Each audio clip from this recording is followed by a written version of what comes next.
Hello. Good morning. Right. Are there any questions for me?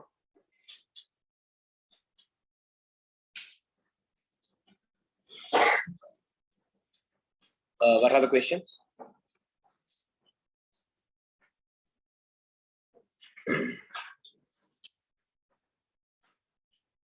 What are the questions? Starting from, tell me the first one, fifth one.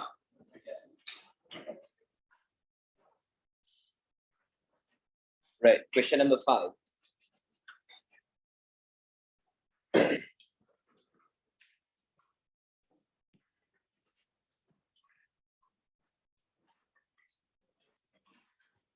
Hammer throwing is an Olympic sport. A hammer is a metal sphere attached to a chain. An athlete holds the chain and spins around so that the sphere moves in a circle. The chain is inclined at an angle of 40 degrees to the horizontal as shown.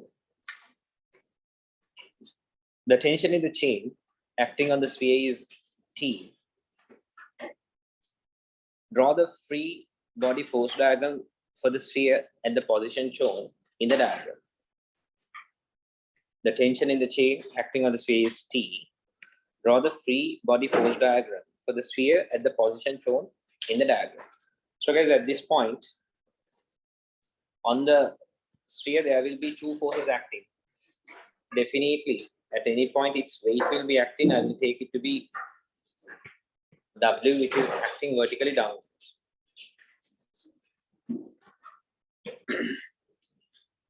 Okay, W or mg, the self weight.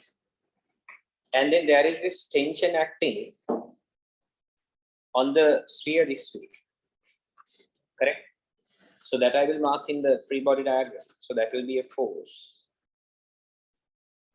acting at this angle, which is at an angle of 40 degrees to the horizontal. So with the vertical, if I really want to mark this angle, this will be 50 degrees. This is 40. So simple maths, this will be 50. 90 minus 40. So I will mark that with T. So these are the two forces acting on the object, on the sphere. So this will be the diagram. Correct. The next one.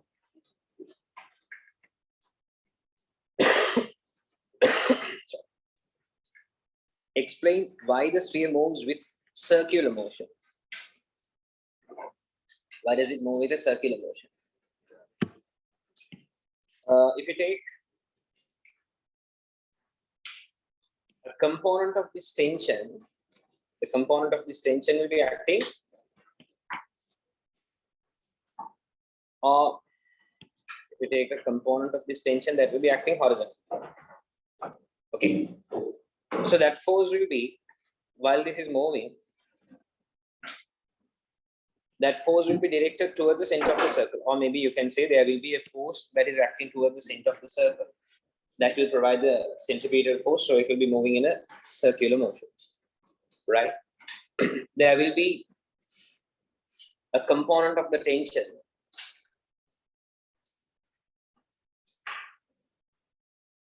there will be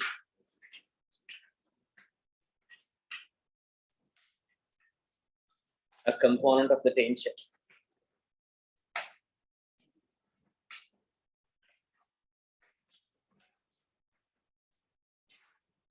acting towards the center of the circle.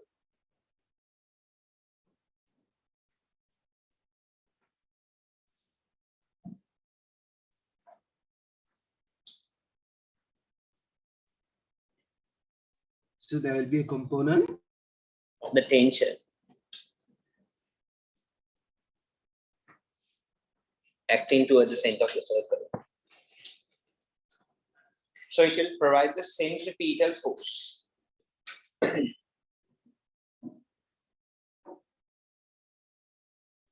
So it will provide the centripetal force.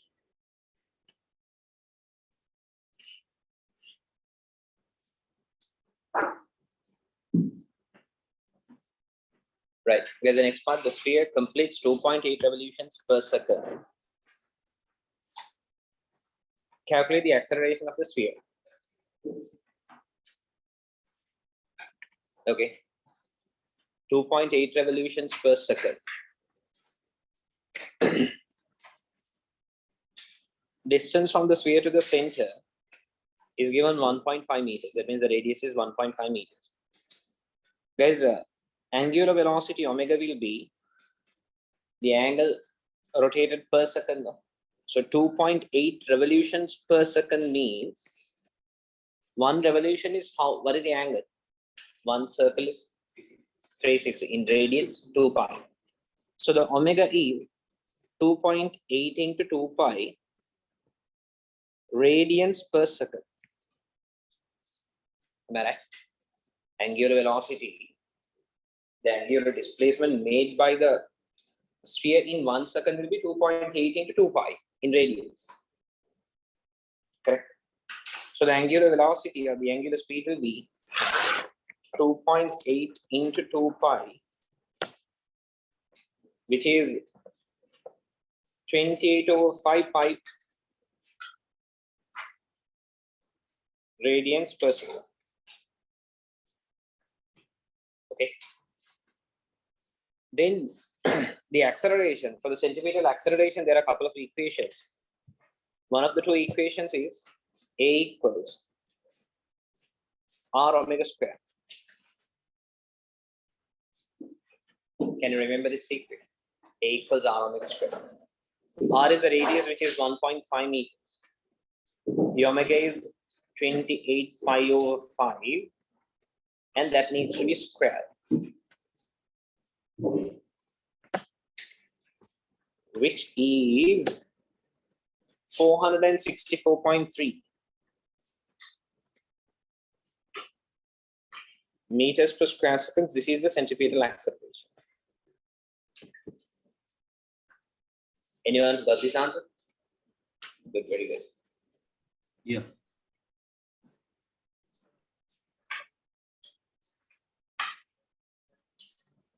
Sorry, I didn't get it.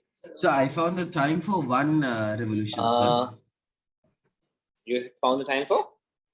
One revolution. And? And then I used it. So 2 pi over okay, the 2 pi time over for t. one revolution. Yeah, you got the 17.6 and then you can use that. The formula is I have given in the note.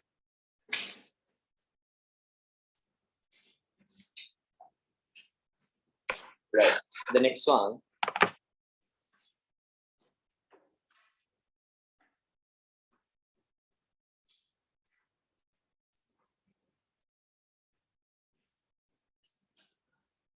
Part B, this is guys connected to AS level. The athlete finally releases the sphere with a velocity of 28 meters per second at an angle of 40 degrees. To the horizontal, she releases the sphere at a height of 1.5 meters above the ground. Okay. The women's Olympic record distance for the hammer throw is 83 meters. Deduce whether this throw would break the record. So now this is a projectile motion where she is throwing the hammer in this direction at an angle of 40 degrees with a speed of 28 meters per second from a height of 1.5 meters.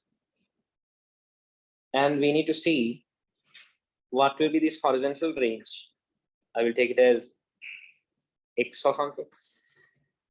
So we need to check whether this X is more than 1.83 or not. Okay. This is something you have done for AS levels, unit 1. So what we can, how we can start is in the vertical direction, vertically upward from the initial to final point. I will use S equals ut plus half at square. Those who can't remember, have a look at it. So guys, you start from here and you end up here. We are using the equation vertically upwards. What is the S? Minus 1.5. We are using the equation upwards, whereas the resultant displacement is downwards. Okay. U will be 28 sine 40, vertical component of the initial velocity. T is what we want to find, plus half into A is minus 9.81 into T square.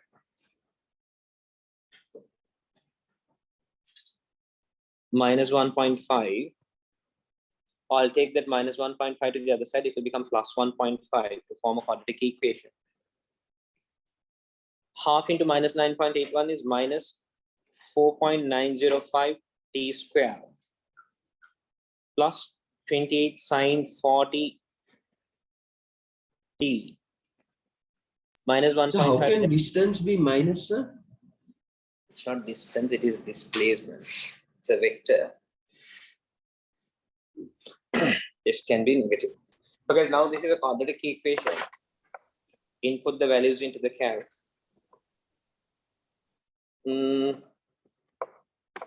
Minus 4.905, 28 sine 40, 1.5. I'm getting T equals 3.75. And the other T is minus 0.08. Not interested in this negative value. T can't be a negative value. So the right T value is 3.75. The time taken to move from the initial to the final point is 3.75 seconds. Then finally, in the horizontal direction, we will use S equals ut plus half at square. So the S is the X we have to find. U is 28 cos 40. T is 3.75. Plus half at square is 0. There is no horizontal acceleration. So 28 cos 40 into 3.75. That is 80.43. That is the X, which is less than 83 meters. So the conclusion is, no, the world record is not broken. Correct? Who got this answer? Good, very good. Write the final statement. Hence the world record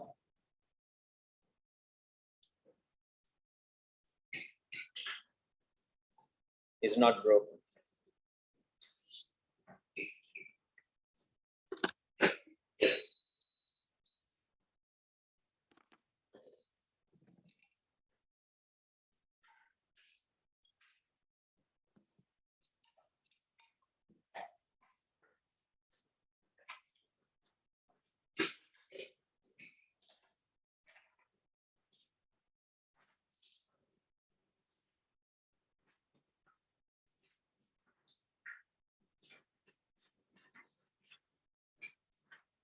It took all. No.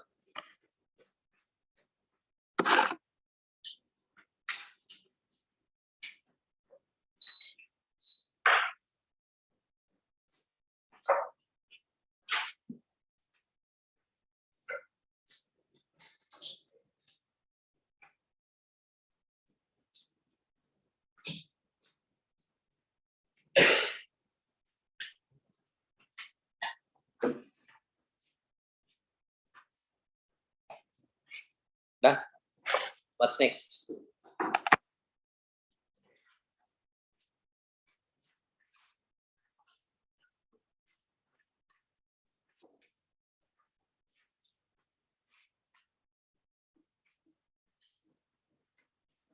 Question 10. But I told question 10, the part A still you can't do. No, we didn't do the proving part yet.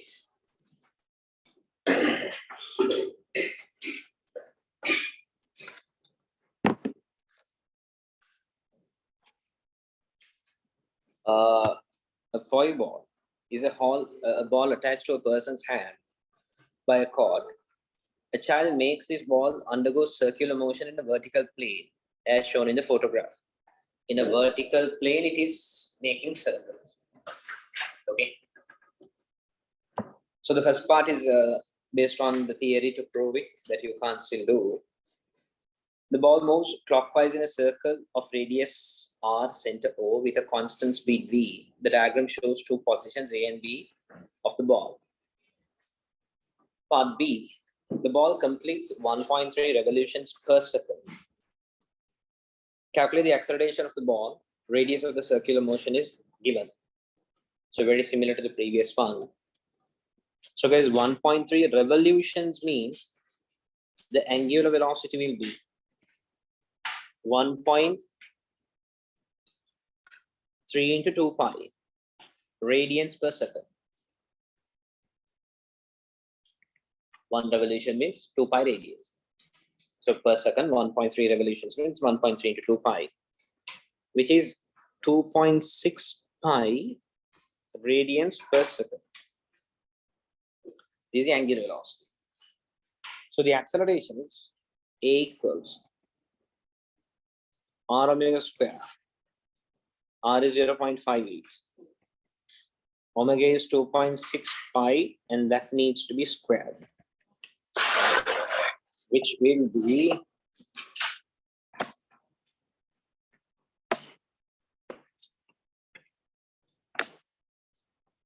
38.7.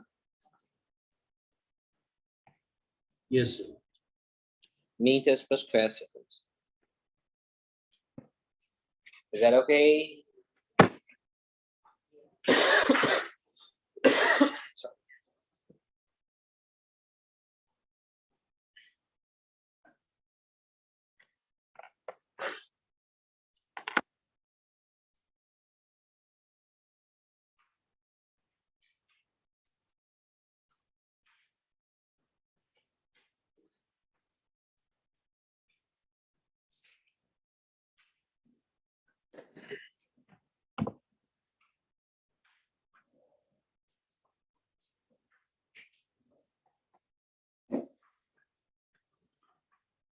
Okay.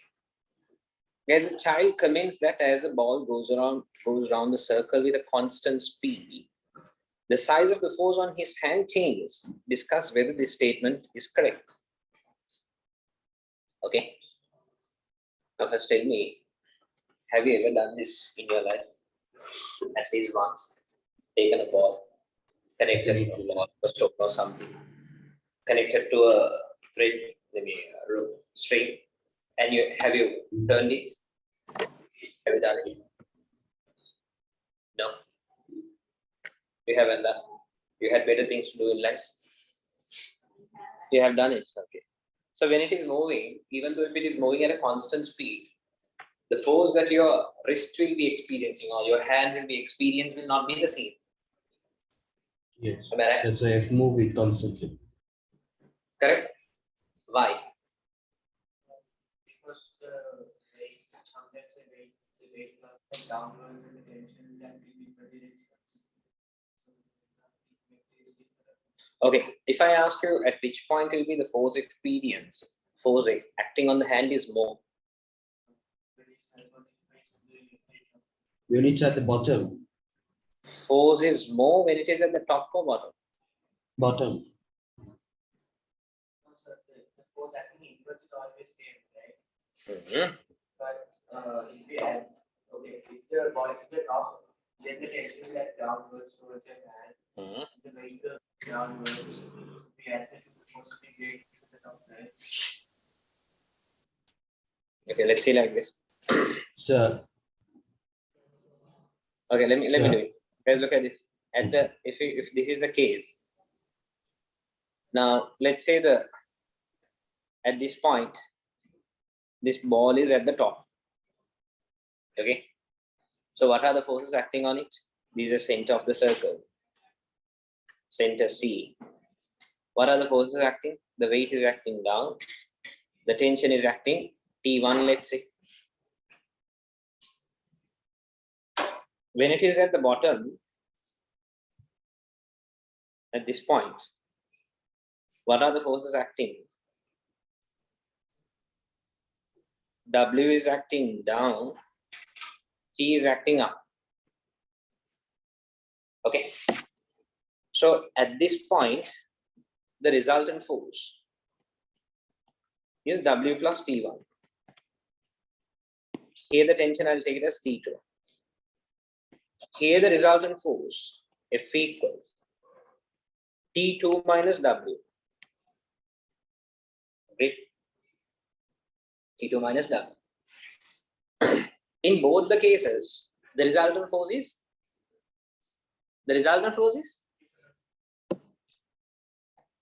same. The resultant force is same. Why? It's moving at constant speed. It's moving at constant speed means it has a constant centripetal acceleration. It has a constant centripetal acceleration means it has a constant centripetal force. So the resultant force which is acting toward the center of the circle is the same. You understand what I'm saying? Wherever this ball is in the circular motion, it's moving at constant speed, no? So the force that is acting toward the center is the resultant is the same.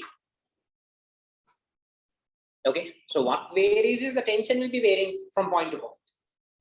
So if here the W, here the T1 is F minus W. Here the tension T2 is F plus W.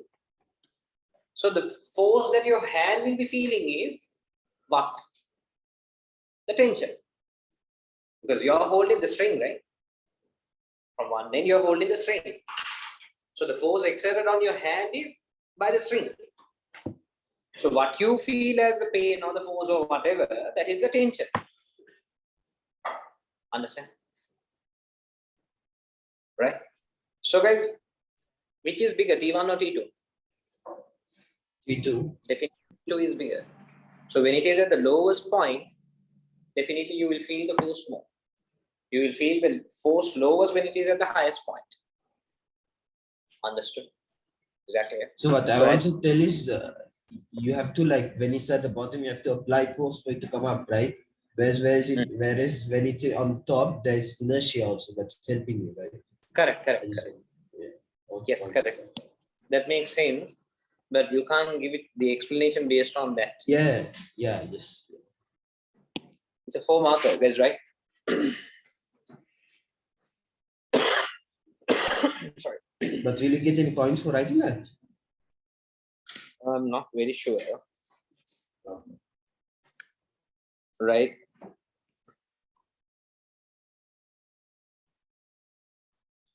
The centripetal force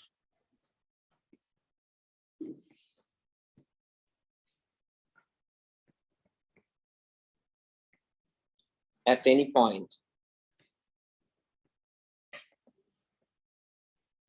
is the same. The centripetal force at any point is the same, since the speed is constant.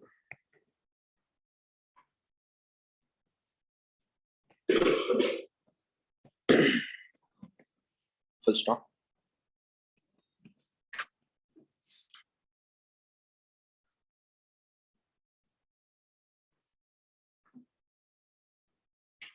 As the ball moves around the circle, as the ball moves around the circle, come on, tension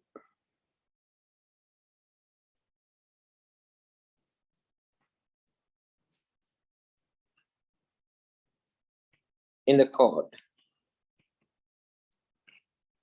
tension in the cord will vary.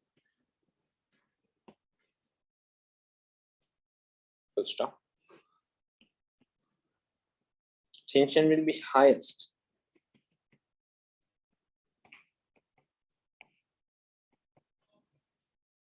when the ball is at the lowest point.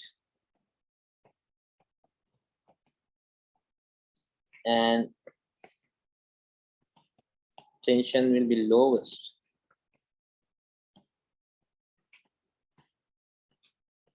when the ball is at the highest point. Good stuff.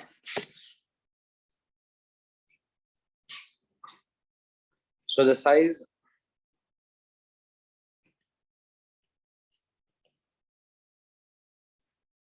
of the force on his hand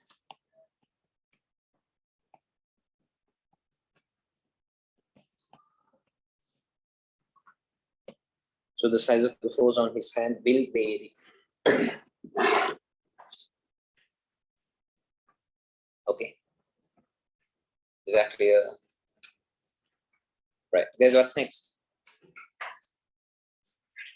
12th? 14th? Question 12. Some asteroid pass very close to the Earth. Scientists are planning methods to deflect them to prevent them hitting the Earth. Okay. One method would involve colliding a spacecraft into the surface of the asteroid to change the path and the speed of it. The spacecraft would remain joined to the asteroid. So Farwaiz Yeah. wants you to go to the previous page. Okay.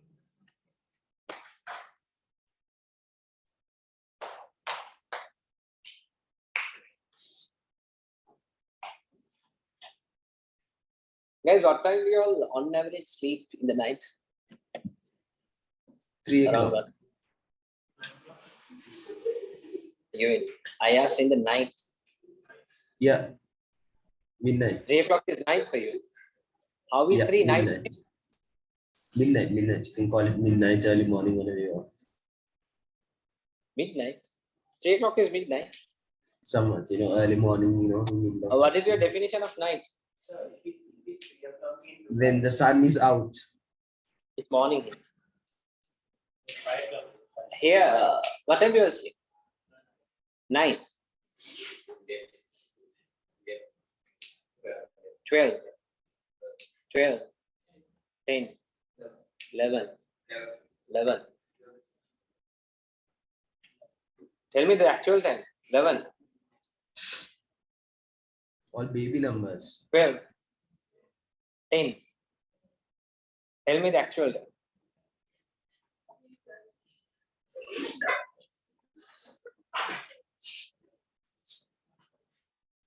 Three 30. You were studying until 3:30. Good. Here. 2. Here. 9. 12. Depends on your mood. So yeah, what in gender? 11:30. Now at least on Fridays when you know that Saturday morning you have class, please go and sleep a bit early. I can see some sleepy faces here. Okay.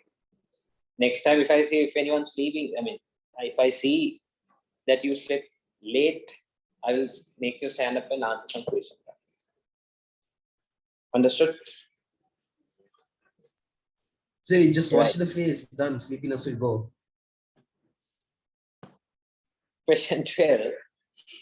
Right? This collision method is modeled for a spacecraft traveling in a direction at 90 degrees to the path of the asteroid. Sketch a label vector diagram to show the momenta of the bodies before and after the collision. What is momenta? Plural of momentum, okay. Fine.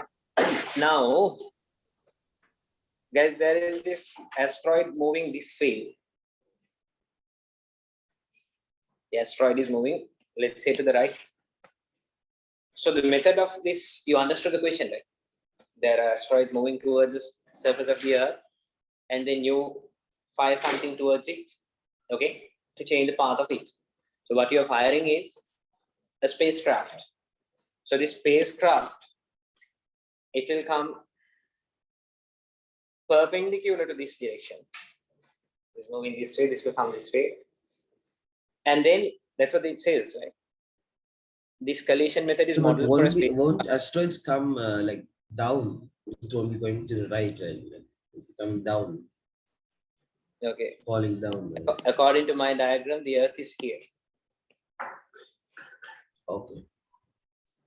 Actually, the question that you asked me, to be very honest, it doesn't make any sense. If you, in the space, there is nothing called right hand, up and left hand. Okay, it's a 3D space. Yes, sir. But then, like when you're looking from up, it's coming down towards you, right? It's coming to your side. Somebody on the opposite side of the world is looking level down. Okay, I am saying the Earth is here. There's nothing called up and down. Everything is, it's just a 3D space. There is nothing called right and left. It depends on your perspective. So it's relative. Okay.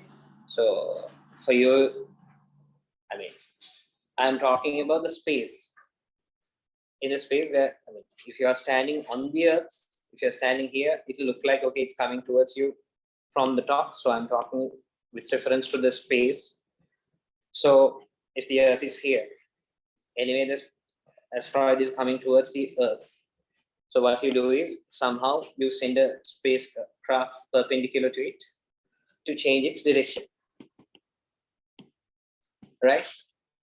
The collision method is modeled for a spacecraft traveling in a direction 90 degrees perpendicular to the path of the asteroid. Sketch a label vector diagram to show the momentum of the bodies after the collision. So guys, during this collision, these two objects combine together. So we can expect them to, after the combination, we can expect them to maybe travel in a direction like this. Am I right? So it depends on the masses and speed. So anyhow, the question is, sketch a label vector diagram to show the momentum of the bodies before and after the collision. So I will give you a vector diagram like this.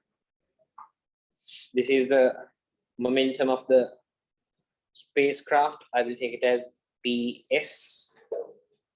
This is the momentum of the asteroid. I will take it as PA. Perpendicular. So the momentum after collision, it's supposed to be in this direction. I will take it as P final, PF.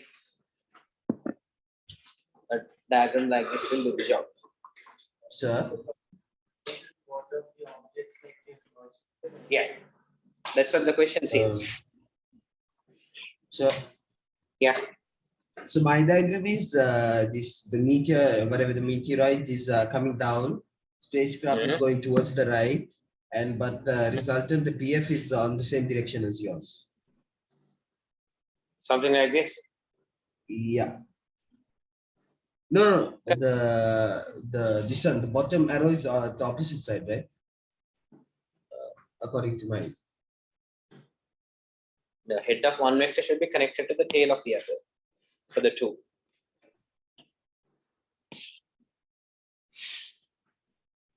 At the end of one vector only, you connect the other vector.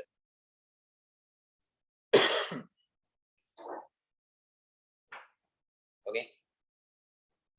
Right. Show that the momentum of the spacecraft is about 10 to the power 7 Newton seconds.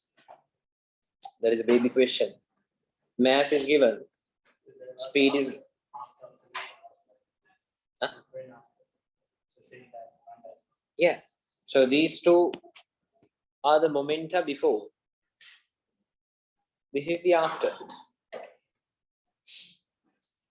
Because anyway, the addition of these two is the total momentum before collision. That will be the momentum represented by this arrow. Momentum is conserved. So it's just in one diagram. Right, guys, the next part is just a matter of substitution. Momentum of the spacecraft is P equals m into v. M and V both are given. 920 into 12,000. 12,000 into 920, which is 1.10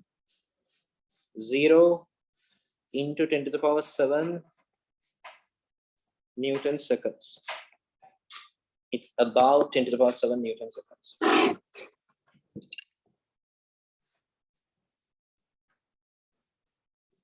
Yes, right?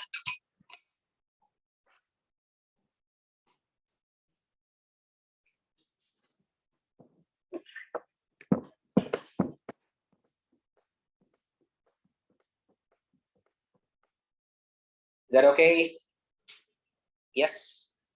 The next one, show that this collision method causes the asteroid to change its direction through an angle of about 10 to the power minus 7 radians.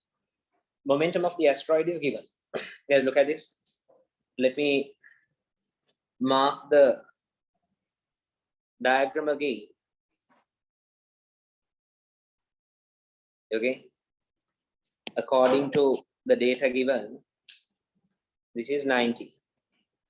Momentum of the spacecraft, we just found it to be 1.1 into 10 to the power 7 Newton second spacecraft. Then the momentum of the asteroid is given 7.6 into 10 to the power 13. Agree?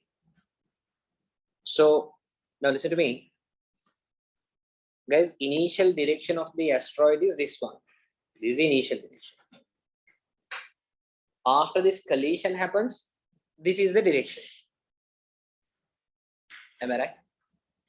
So the direction changes by this angle, theta. Agree?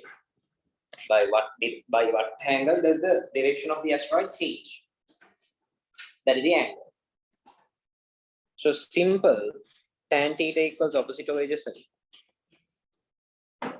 Opposite is 1.1 into 10 to the power 7. Adjacent is 7.6 into 10 to the power 13. But the only thing is, the theta is expected in radians. So put your candle in the radian mode. In the radian mode, get tan inverse 1.1 into 10 to the power 7 divided by 7.6 into 10 to the power 13.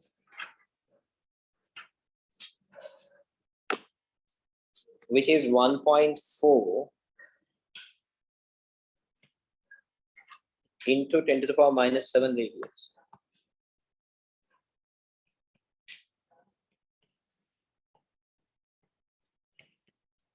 That is the angle by which the direction of the asteroid will be changed. If you have any questions, please stop. Okay.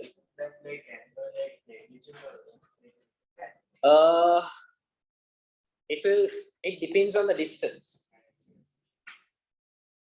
Now, if it is really far from the surface of the Earth, even a small deflection can make a significant change in the path. Get it?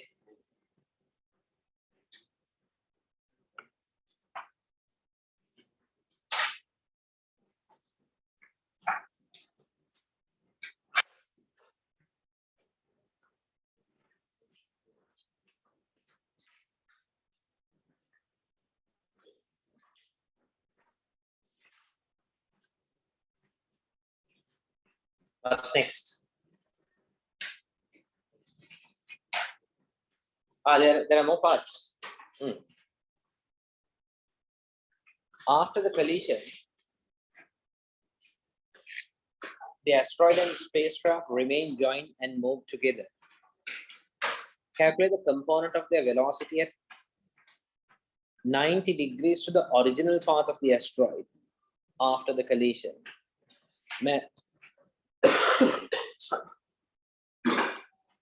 Mass of the asteroid is given. Okay. After the collision, they remain joined and move together. Calculate the component of their velocity at 90 degrees to the original path of the asteroid. Guys, original path of the asteroid, according to me, it's this way. And mass of the asteroid is given.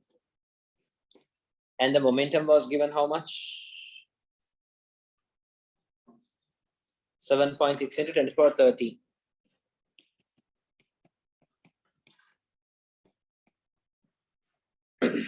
And then the spacecraft had a momentum in this direction. And the momentum of the spacecraft, we found it to be 1.1 into 10 to the power 7.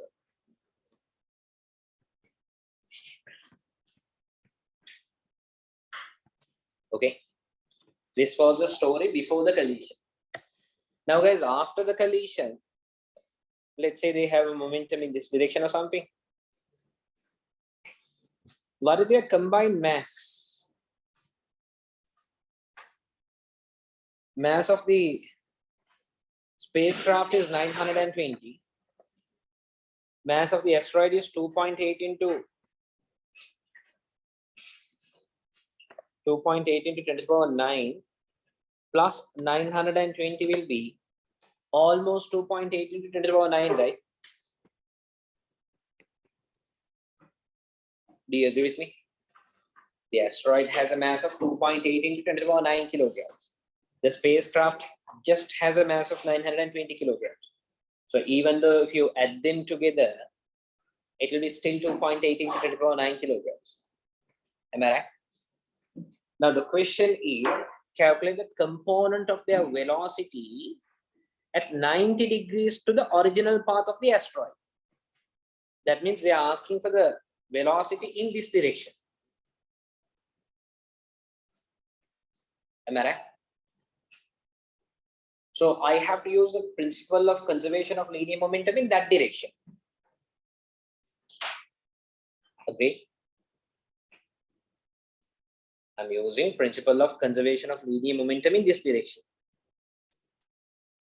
So before the collision, the total momentum in that direction is 1.1 into 10 to the power 7.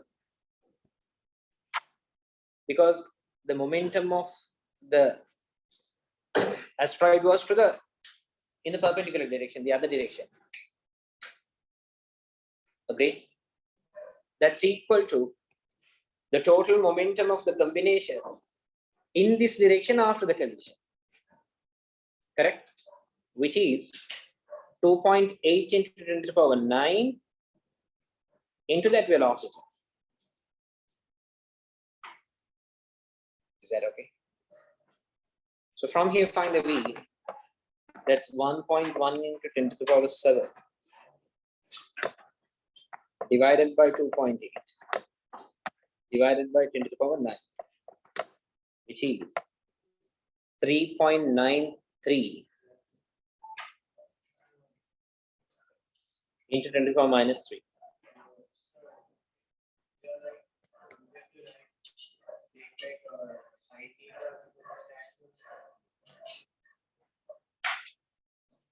Listen, my dear darlings, look at this.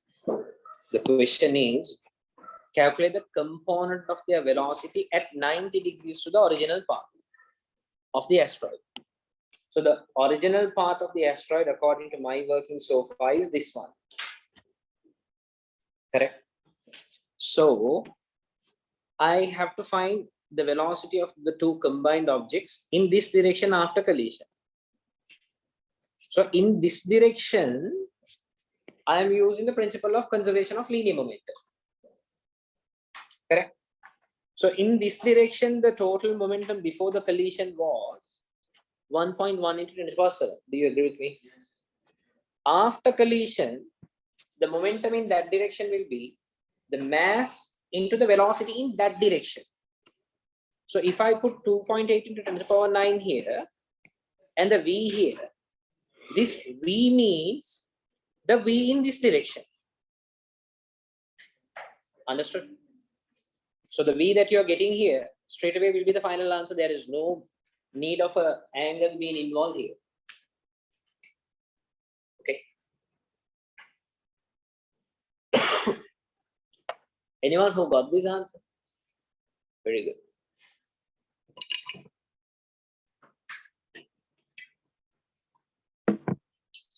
As I told you last week, all these questions page, I mean, at the bottom of the page, there's a barcode. You can simply scan that and see from which paper the question is. When you are done with the question, you can check the marking scheme.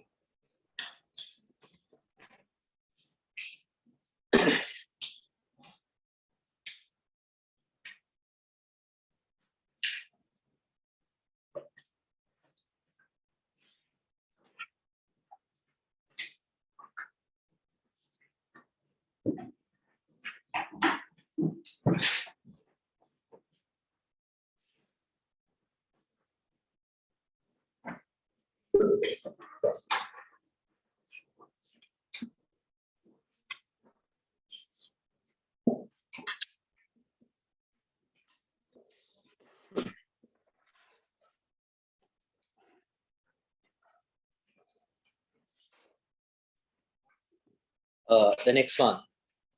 Another method would involve attaching a rocket motor to the asteroid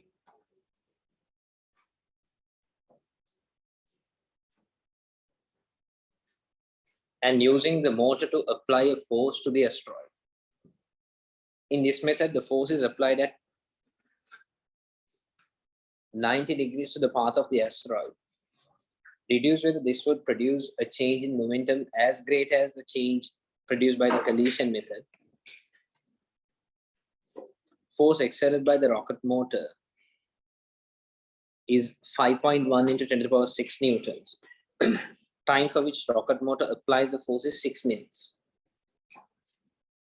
So what are they saying is, the asteroid will be coming this way. Okay. This is the second method they are proposing is you use a rocket motor. Okay. And using a motor to apply a force on this asteroid. In this method, the force is applied at 90 degrees to the path. So in this direction, there will be a force acting for 6 minutes and the magnitude of the force is given. Okay. The question is, deduce whether this would produce a change in momentum as great as the change produced by the collision method. In the collision method, the momentum that was produced by the spacecraft, that was 10 to the power 7 Newton seconds. The spacecraft produced a momentum of 10.7 Newton seconds. Now let's see in this method, what is the impulse exerted by the force? Okay. The impulse is force into time. So the force is 5.1 into 10 to the power 6. Time is 60 minutes. Sorry, 6 minutes. 6 into 60 seconds. 360. That Right? will be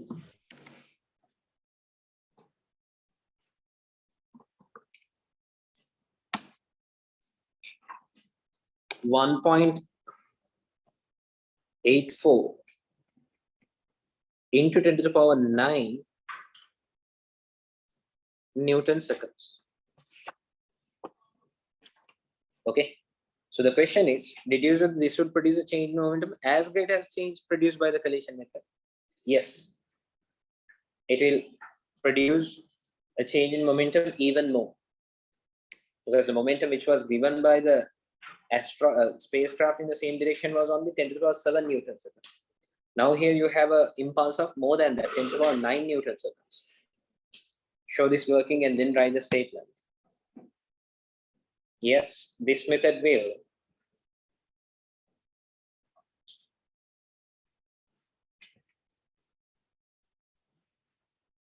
have a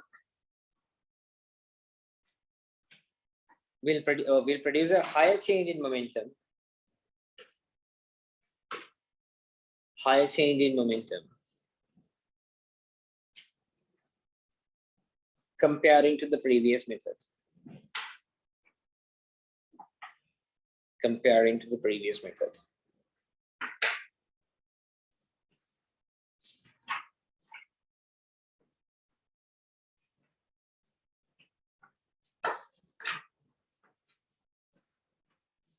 Okay, guys, what's next?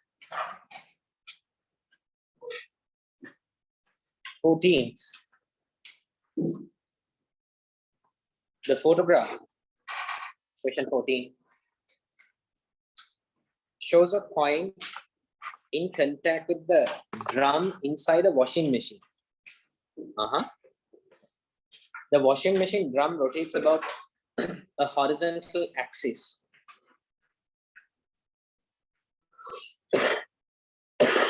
Sorry. 600 revolutions per minute. Calculate the maximum normal contact force exerted by the drum on the coin. Mass of the coin is 12 grams. Diameter of the washing machine is given 48 centimeters.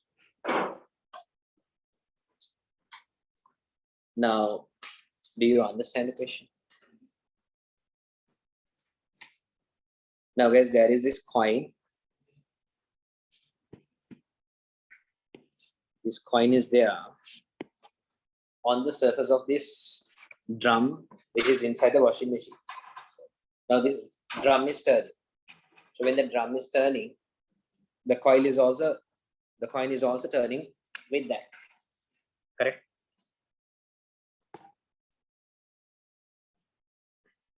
Here the coin is here. Maybe in another position, if there is enough friction, let's say the coin can go up to here. Okay. At which point, now, at this point, what are the forces acting on it? Its weight is acting down. The normal reaction is acting up on the coin. At this point, the weight is acting down. The normal reaction is acting down.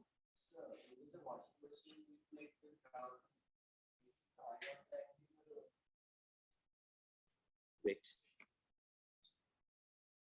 The washing machine drum rotates about a horizontal axis. The axis is horizontal. So that means it's rotating in a vertical circle. Isn't it? The axis is horizontal means it's turning this way. If it is turning in a horizontal circle, the axis has to be vertical. Am I right? The question says the washing machine drum rotates about a horizontal axis. Axis of the rotation is horizontal means it's turning in a vertical circle. Can you picture the question? Okay. Then the question is calculate the maximum normal contact force. Now this normal contact force, if I take it as R1 here and R2 here, this is somewhat similar to the question that we spoke about it earlier, about that ball being turning in a vertical circle. At which point will be the normal contact force be maximum? Which is R1 or R2?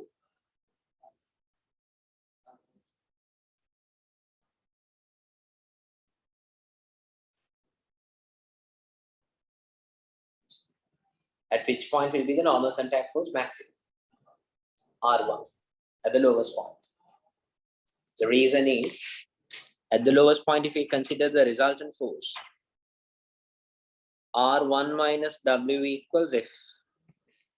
So R1 equals F plus W. In the second case, if you find the resultant force, R2 plus W equals F. So R2 equals F minus W. So obviously the F plus W is bigger.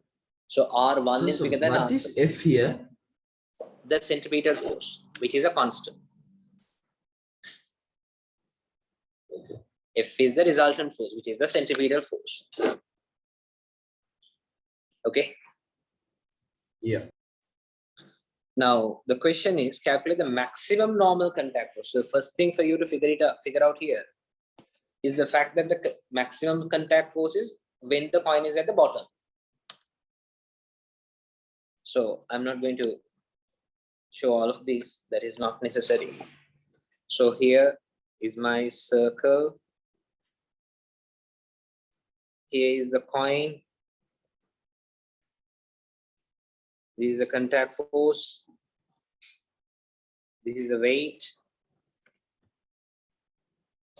Now, first thing, this drum is rotating 600 revolutions per minute.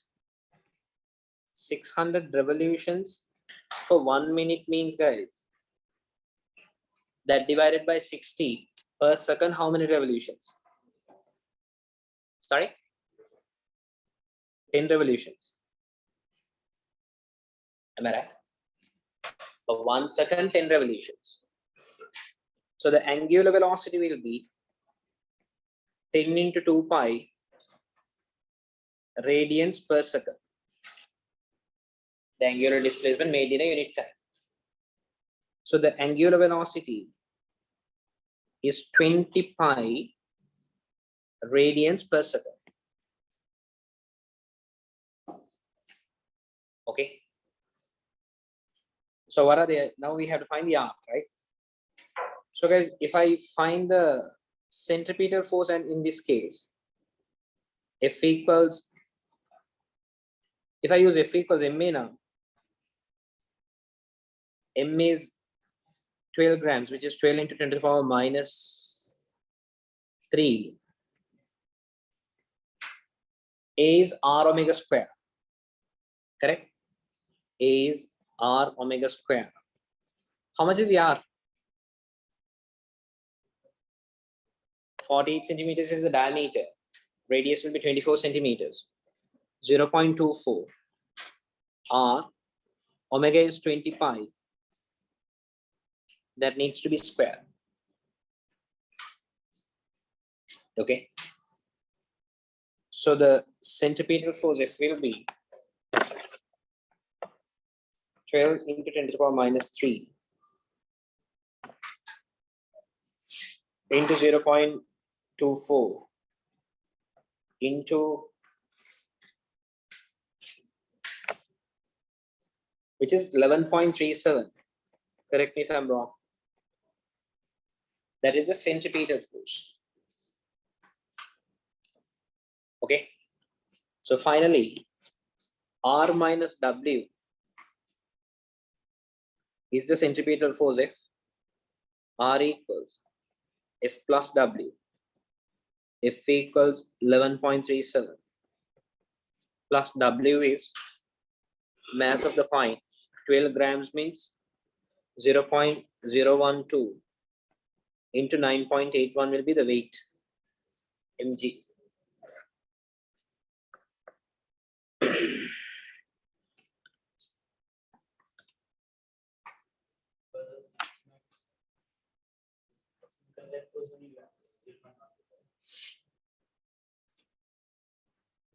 Which is 11.487. I'll take it as 11.5.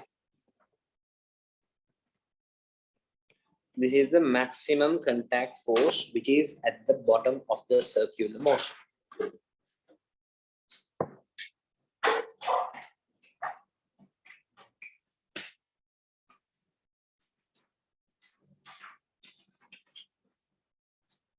Right? Have you all done it? Right, guys. Once again, a quick reminder. Now here, out of you people, there are some people who have done it and got the answer very good. There are some people who have tried and didn't get the answer very good. And there are some people here who didn't even try. Trust me, you are very bad. Okay. If you continue to do that, okay, the results will not be in your favor, and you will realize it very soon. If you haven't tried it last week, at least before the next week, do all these questions again. Right? If you think this is challenging, trust me, it will not get easier than this. Okay. You can't bring the exam to your standard. You have to take your standard to the exam standard. Okay, you can't make the paper easier. This is a paper that is done by the entire world. No? You can't write to Excel and tell, okay, my standard is a bit low, please, can you make a easier paper for me? That won't work. So the only way is, if you think you are not in standard with the paper, try to level up yourself. That leveling up yourself can be done if you are organized. If your priority is your A-levels, definitely it can be done. Okay, most of you people who have not done it, or maybe the people who have just tried it once and gave it up, you can ask yourself and see whether you made a decent attempt to do it. Okay. Those who have done it also, not just read the question and just did it at once. Those who got the answer, I'm sure they would have tried different methods. They would have tried in different pages and got it wrong and tried a few times, maybe 3, 4 times, 5, 6 times and got the answer. That is how it should be. That is how physics is done. This is not a theory subject, guys. Okay. There are no constant facts. Okay. You put this, it becomes red. You put this, it becomes, it's not like that. So every question is different. The little bit of theory will remain constant, but the application is different from question to question. That's where you need a huge amount of exposure, doing a lot of different questions. That will widen your range. That will increase your capacity. But if you are a person who is just going to try it once and give up, trust me, this is not for you. Change yourself. Stop being lazy. Don't get carried away by the social media. That is something I firmly believe the biggest challenge this generation has. Okay, every one of you is holding a phone. Use it for your own goodness, right? Don't get carried away. I'm using the phone. I use the phone more than most of you people. I'm sure. I use social media most of the time whenever I'm free, but I always use it for good. There's a lot of things I have learned from TikTok. Trust me. I use TikTok more than most of you people, but I have no time for this garbage. I always use it for my own goodness. There's a lot of things to learn. Okay. Instagram or Facebook or whatever the social media, use it for your favor. Don't get carried away. There's a lot of ways. There is enough room for you to be misguided. So don't do stupid things. If you think you can't do that, just keep the phone away. Just stick to the traditional learning method. Just stick to the book and pen, and you can still do it. Right? Don't waste your time. The next 10 months or 11 months will be a crucial part in your life. There's a lot of room for you to learn. Okay, try to get an A star. Try to get into a good university. Try to get a good call from a good university. All of that, depending on what you do in the next 10 months. Maybe you have done your AS levels well, but A2 levels will be definitely a bit more challenging than that, right? So keep that in your mind. Change your priorities. Education should be a priority for the next 10 months. Okay. After that, your priorities can change. It will change automatically. We are not here to live for study for 75 years. Okay. That is not something that you do for the rest of your life. So, but to have a firm basement, to have a good career, whatever the goals that you have already chosen physics as a subject for A-levels. That means your plans are to do something related to physics, right? Maybe medicine or engineering or something in the IT field or computing or architecturing or whatever. I believe that it has something to do with physics. Otherwise, don't do it. If you're planning to do law or if you're planning to do music, don't waste your time on doing physics. It's not worth. Okay. So if you have already chosen this to do, put more effort, right? Put more effort and do it seriously. More effort in the sense you don't have to study 12 hours a day. I'm not talking about that. It's just that you have to be consistent and you have to have that self-discipline. Do 1.5 hours or 2 hours every day. Not a big deal. Anybody can do that. The only thing is you can't be lazy. Just don't let your emotions and the mind control you. You have to control it. Whenever you feel like, okay, no need to study today, don't let that happen. When you get that feeling, no, on that day, do it a bit extra. Okay. Don't let your lazy emotions and the mindset affect your future. If you feel like, no, I'm lazy today, I can't study, just get yourself started. Once you do a few questions, when you go get it wrong, try it again. What are you going to lose? Okay, get it wrong, try different methods. I have done it when I was an A-level student. Okay, so I'm not asking you to do something which I have never done. Definitely these are I have done it way more than you. Trust me. I have told you already. I did local A levels, which is I would consider to be 10 times or 20 times harder than this, right? So nothing, this is nothing comparing to that. So I'm not asking you to do something that I haven't done. This is much easier comparing to that. So just have that self-discipline and have a plan. If you're doing 3 subjects or 4 subjects, allocate your time, use your nights productively in the night or morning, whatever the time that you're studying, 1.5 hours or 2 hours, do it consistently. Okay. If you haven't done it already, start doing it today. Don't wait for tomorrow, start doing it today. At least go home and do something without wasting your time. Fine, okay guys, what's next? That's all.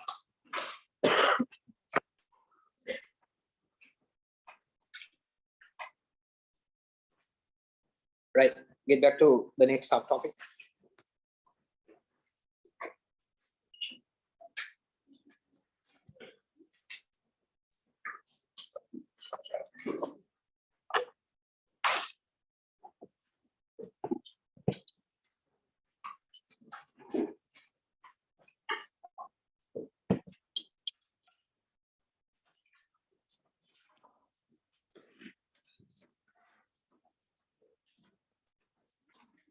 Proof of centripetal acceleration.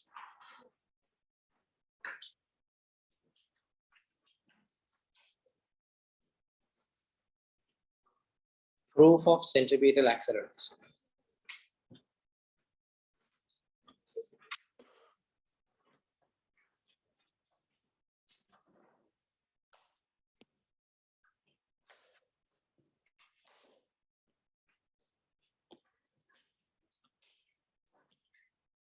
Right, guys, we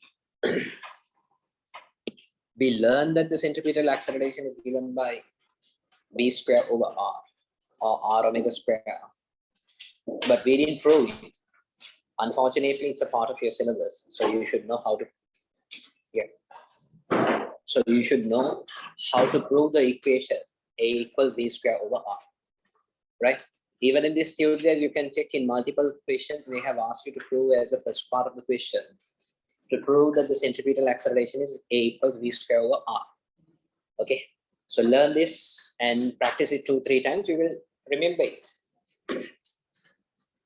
So first draw this diagram.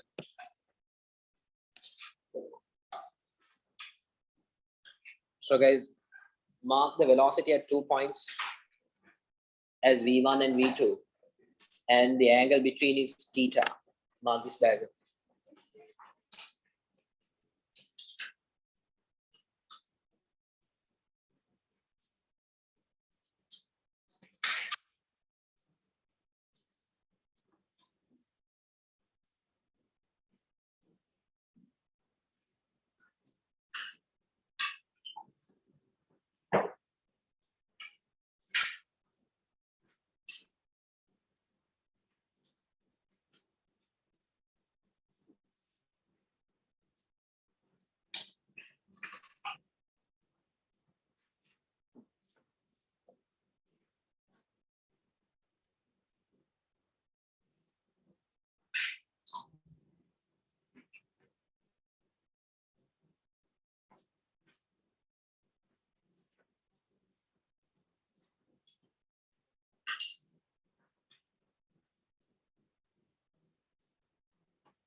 Done.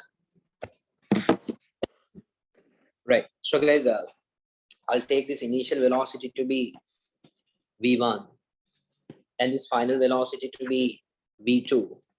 Let's say after a time t. And this angle, the object is rotating from here to here. That is theta. And radius is r. and initial velocity v1, final velocity v2. Let's say it takes a time t. Now look at this. Then the acceleration will be given by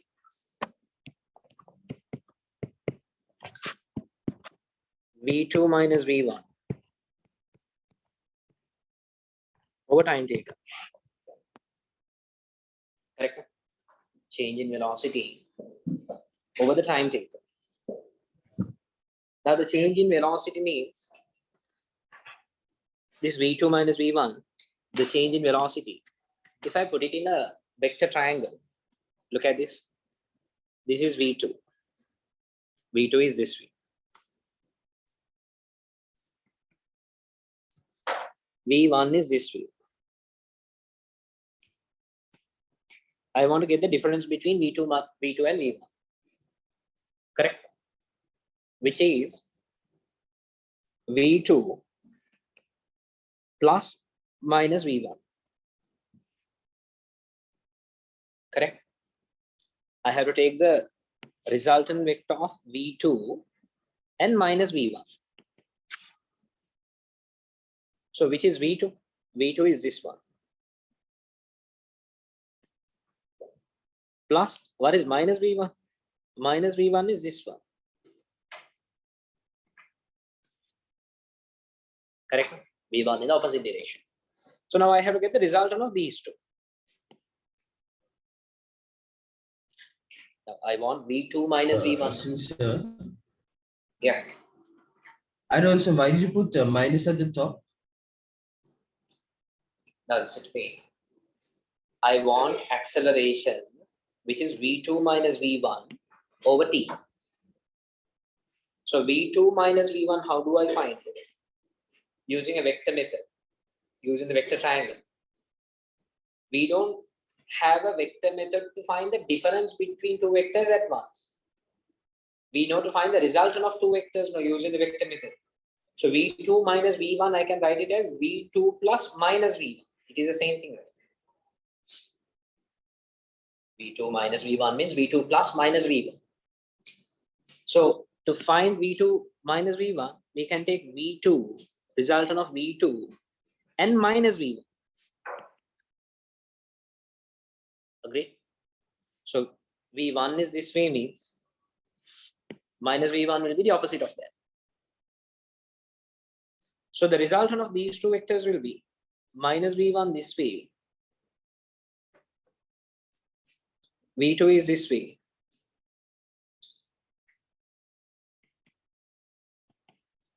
the resultant will be this one. Correct?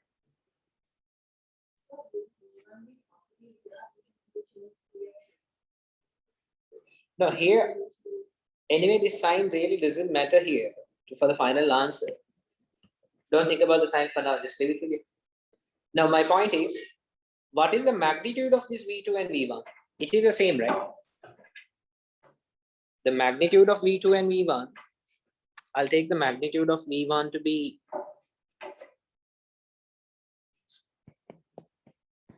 v, magnitude of v2 to be v. The speed is the same. Okay, at these 2 points, the speed is the same. So that speed I will take it as v. The velocity is different, that's because the direction is different. But the speed is the same. So their magnitudes will be the same. So now this length is, if I look at this length, it's v. This length is also v. Now this is the delta v we are speaking about. Change in velocity. Correct? Now this is a what triangle? An isosceles triangle. These two lengths are equal. These two lengths are equal. These two angles will be equal. I'll take it as alpha and alpha. Okay. Then I will show you there's a similar isosceles triangle. Excuse me, sir. Sorry to disturb you. Yeah. There's a person in the waiting room.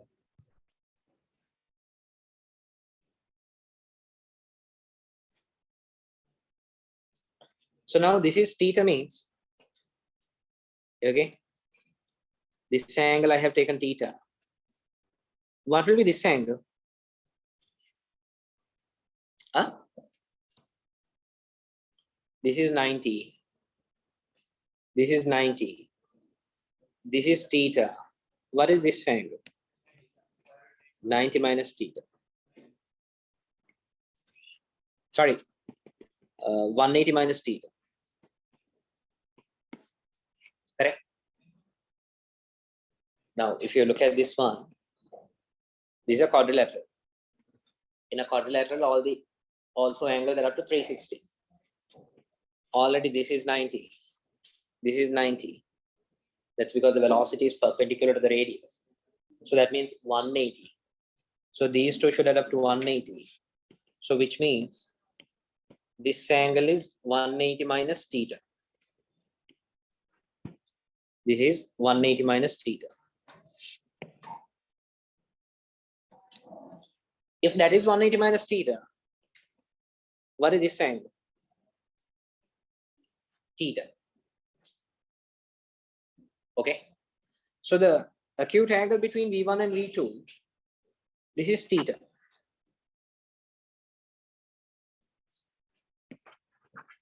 Okay. In this diagram, this angle is theta. Now, look at this one. If I draw this triangle,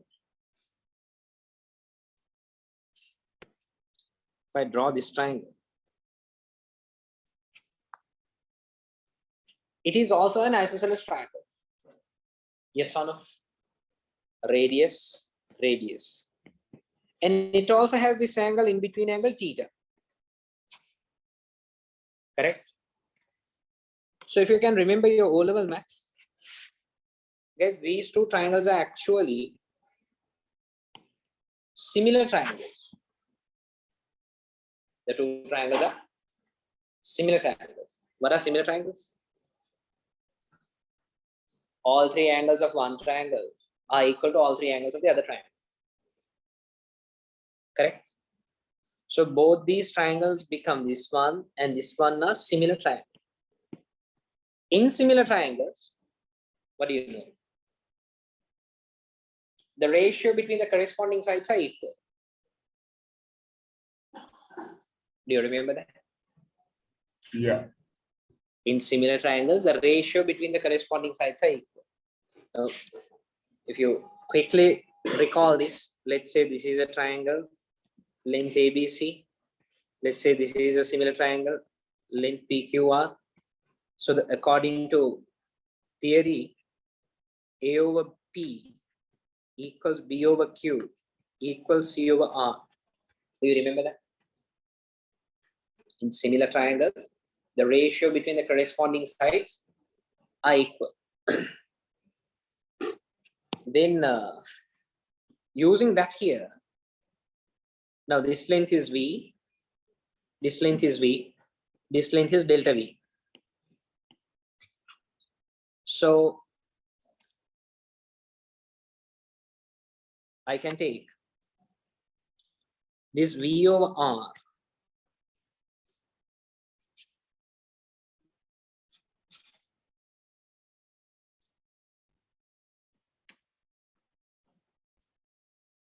V over R. I will take this length to be L or something. V over R equals delta V over L.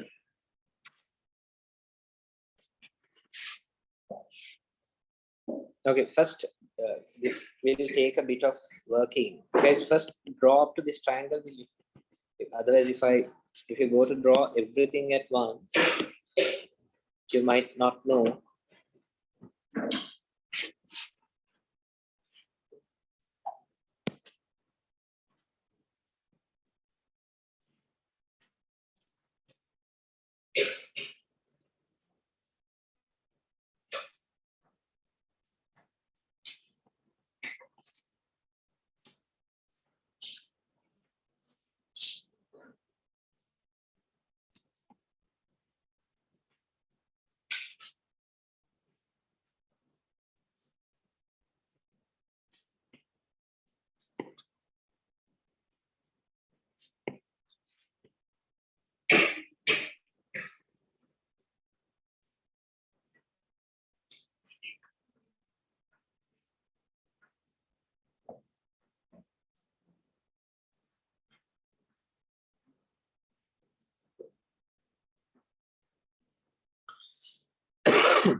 So what I don't understand is how is V2 and minus V1 equal to V?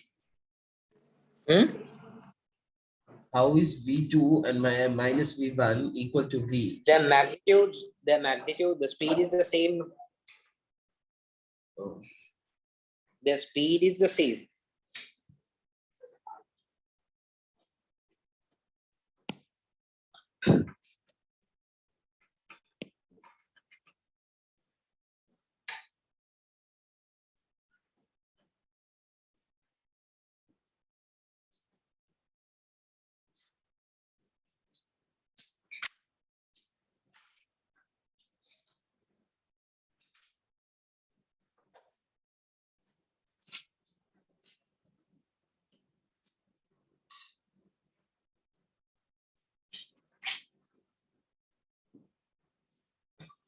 Done. Right. Now, I will take, in this diagram, I will mark a triangle like this. I'll take this point to be A, this point to be B. So using the similar triangles. So V2 and V1 modulus will be, this length will be V. I can take V over R. Now listen, don't write. Delta V over AB. V over R equals this length over this length is equal to this length over this length. Okay. So this length B over this length R is equal to this length delta V over this length AB. Similar triangles. So now guys, look at this one. This AB will be equal to this length when the theta is small. When the theta is a small value, this chord length will be equal to this arc length. If it is confusing, I can tell you something like this. If you take a circle like this, okay, if you take this theta to be a small value, when you take the theta to be a small value,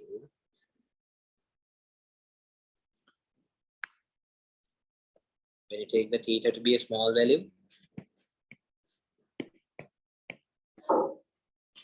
this chord length and this arc length are the same. Agree? For very small theta value, the chord length and the arc length will be the same. So this is, we are referring to, this proof is for the small values of theta. So this AB can be taken as this arc length. So that arc length will be what?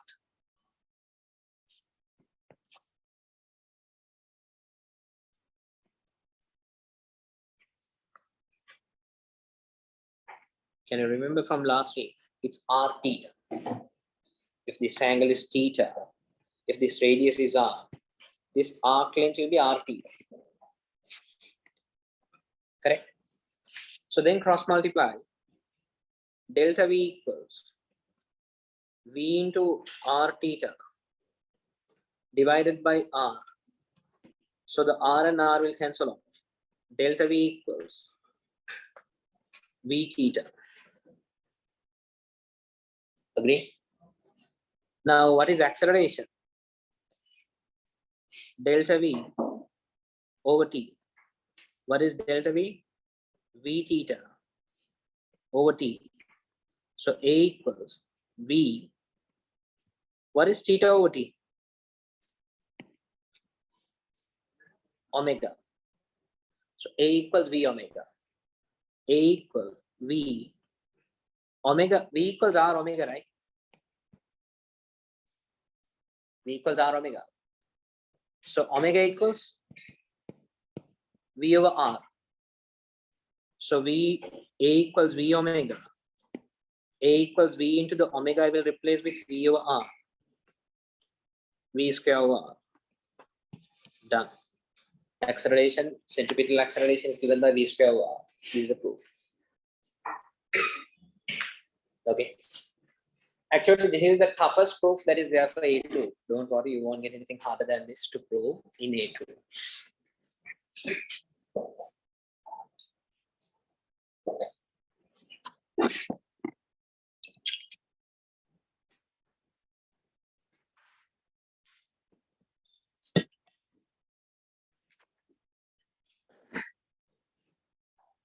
So when you say theta small, what value are you talking? From what to what, like range? There's no specific range like that. But for small values of theta, we say that the chord length is equal to, that is how the proof is done. So that is also an assumption, right? You can take it like that, but it's not really. There is actually to exactly prove this, there is a bit of differentiation also involved. So if you take that, it will become super complicated. For now, you can just take it like this.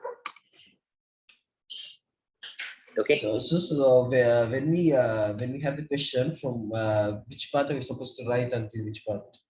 I'll tell you when you're doing the question, I will give you an answer. After that, you can stick to that answer. Okay. Yeah.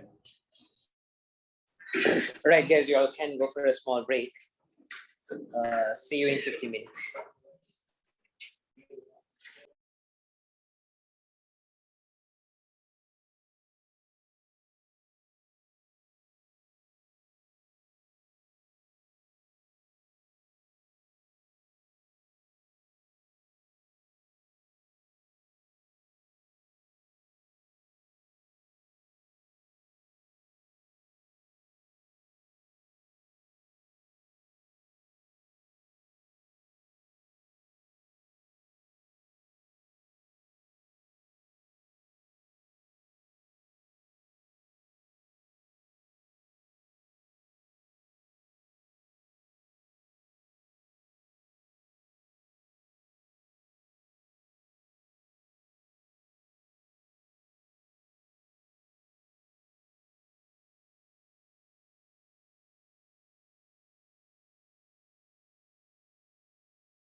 Right, okay.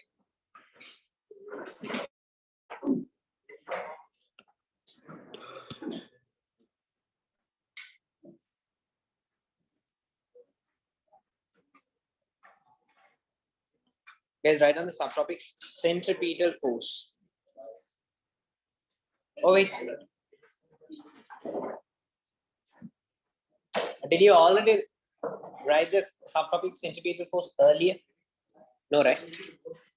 Write on the subtopic centripetal force.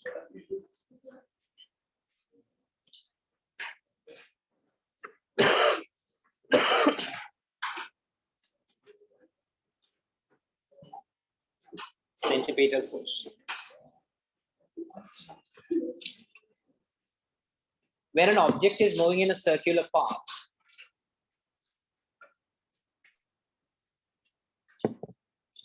when an object is moving in a circular path,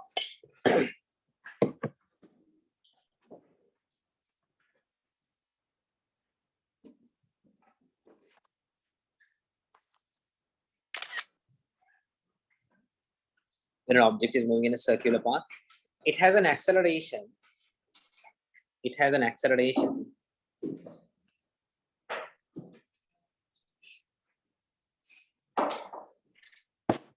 which is always directed. Which is always directed.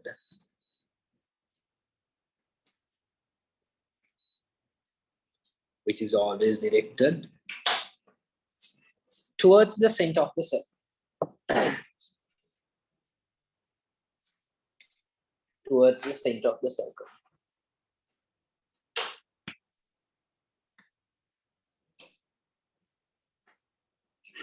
Full stop. So there is a resultant force. So there is a resultant force. So there is a resultant force towards the center of the circle. Towards the center of the circle.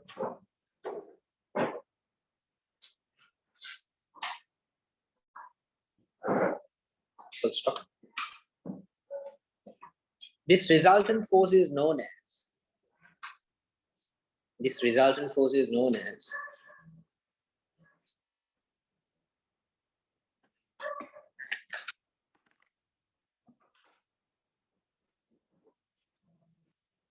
the centripetal force.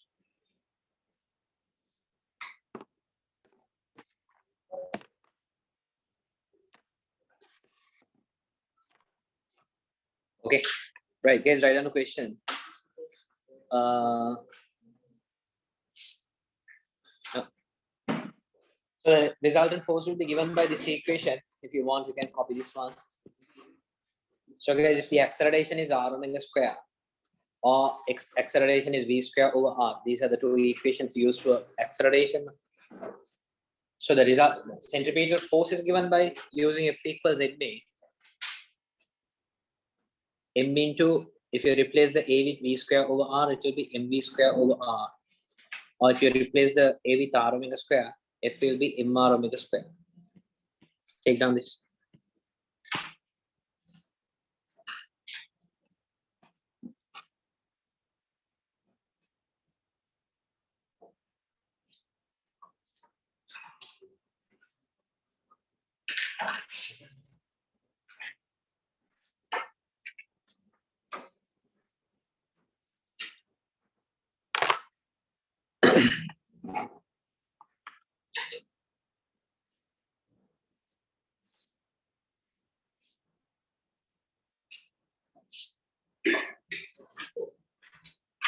Right? Let's write down a question. An object of mass 5 kilograms. An object of mass 5 kilograms moves in a circular path. Moves in a circular path of radius 3 meters.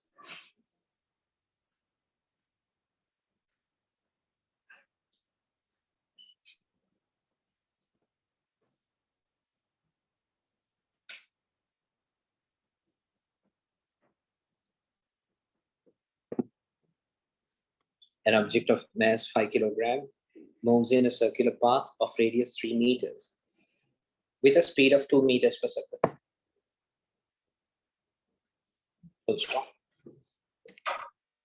Calculate the centripetal force acting on it.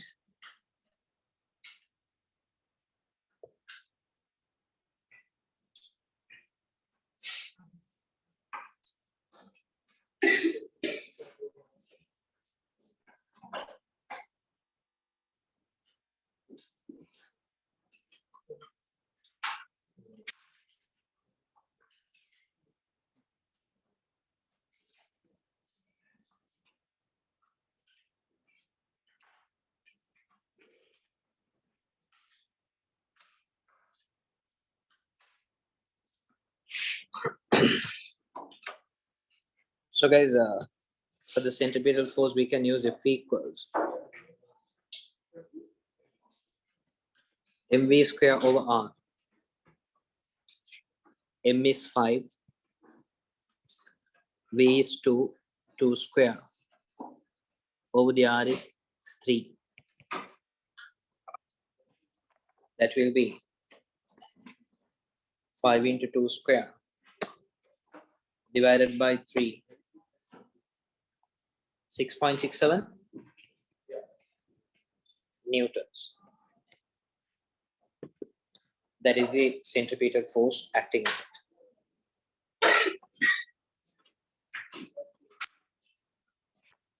Question 2.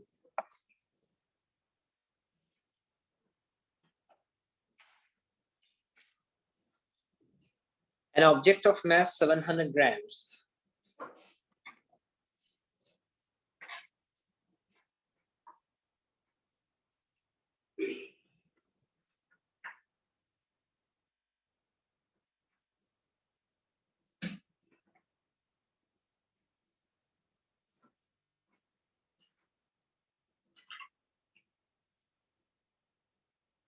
an object of mass 700 grams moves in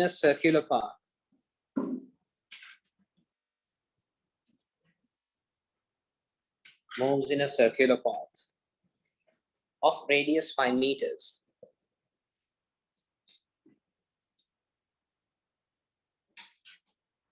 An object of mass 700 grams moves in a circular path of radius 5 meters. Of radius 5 meters at an angular velocity of 1.5 radians per second. Full stop. Calculate the centripetal force acting on it.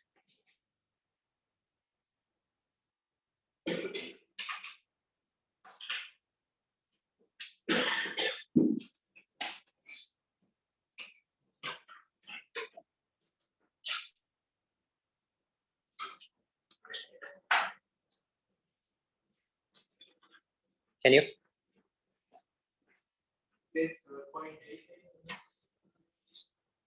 So we can use F equals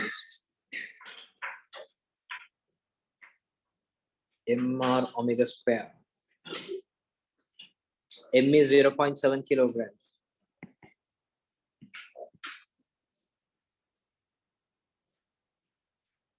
R is 5 meters. Omega is 1.5 and that's square. 0.7 into 5 into 1.5 square, which is 7.875. We'll take it as 7.88 newtons. Okay. Did you get this answer?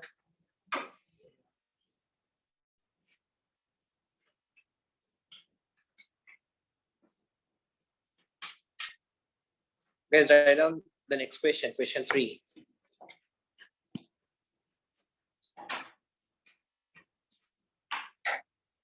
Draw this diagram, a circle, and there's a small car at the bottom of the circle. Speed is 7 meters per second.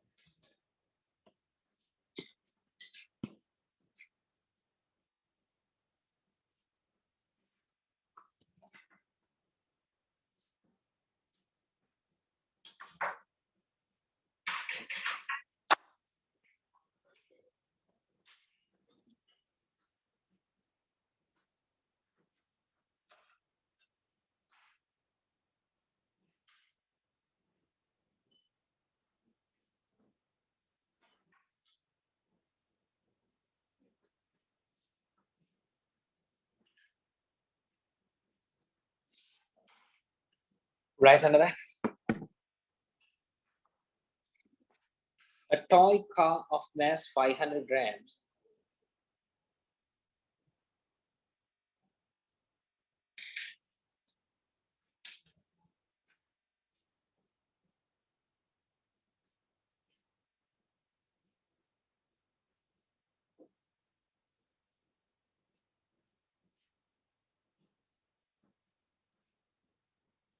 a toy car of mass 500 grams is projected from the bottom of a vertical circular track.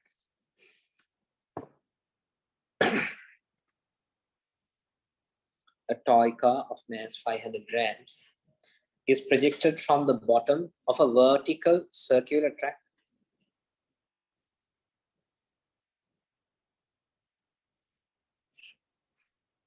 At a speed of 7 meters per second.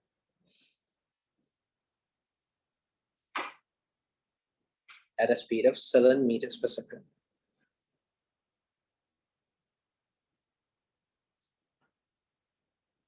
Full stop. The radius of the track is 1 meter. Radius of the track is 1 meter.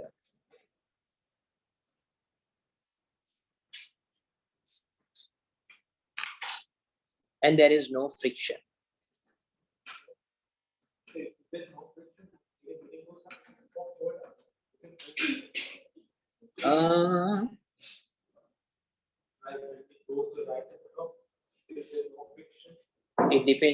It depends on the speed.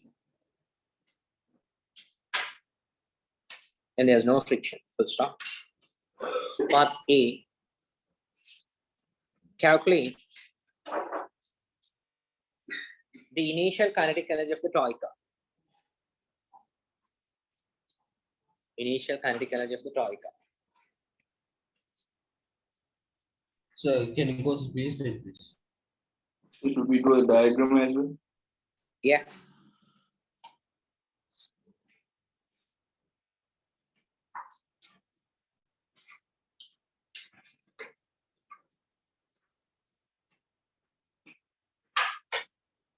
Calculate the initial kinetic energy of the toy car. Okay. Part B. The kinetic energy when it reaches the highest point of the track.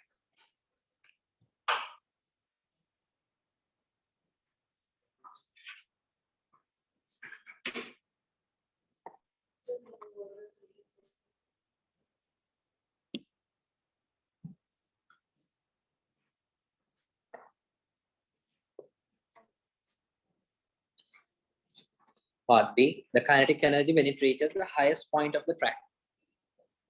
Part C, decide with calculations. Decide with calculations if the car can complete the circle or not. If the car can complete the circle or not. Guys, can you do the part A and B?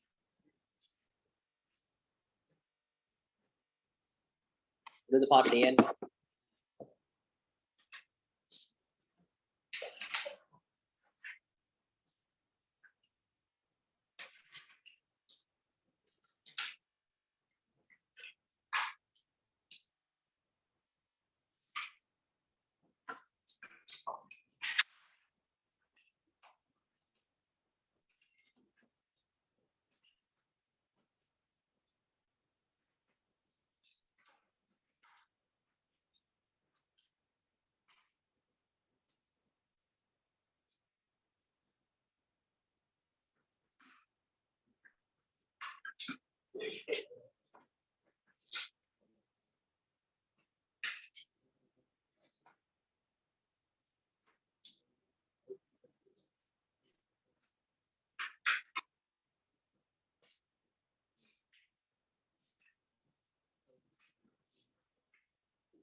So the initial kinetic energy of the toy car, you can use half mv square.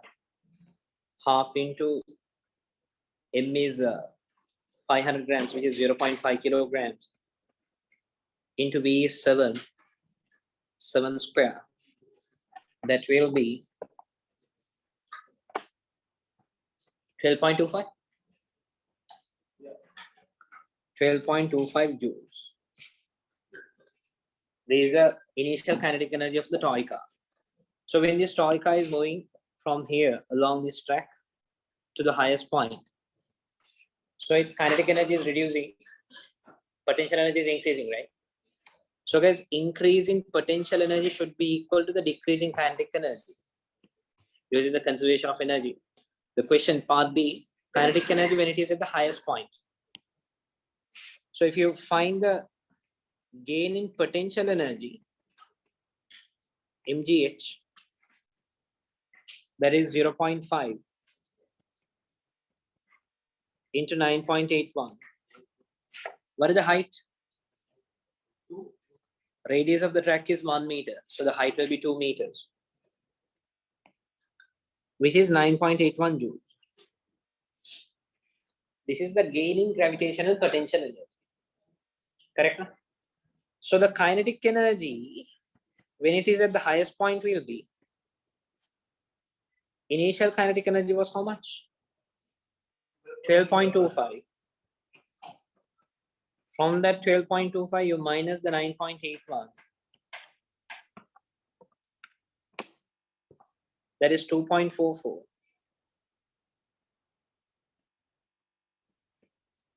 That is the kinetic energy at the highest point. Correct? No?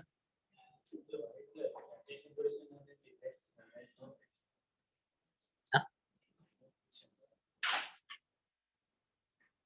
Yeah. Meaning?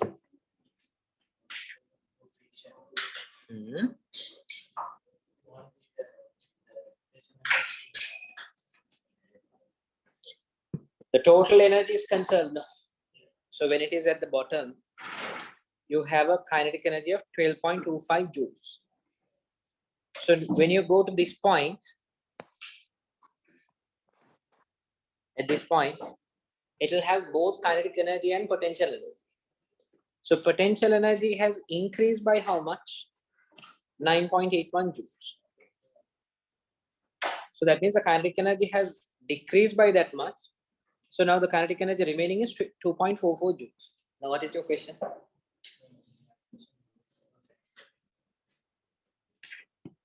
Fine, guys, now listen, the last part.